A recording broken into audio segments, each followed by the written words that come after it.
MD के नाम से नहीं पास हुआ होगा, तो इन्होंने चैरिटेबल के नाम से कुछ कर दिया होगा।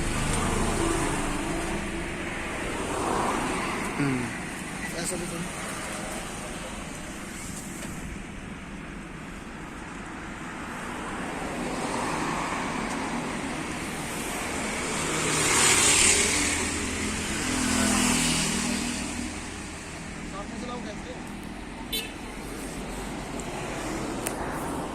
ये हॉस्पिटल का एड्रेस देखना कहाँ पे देख रखा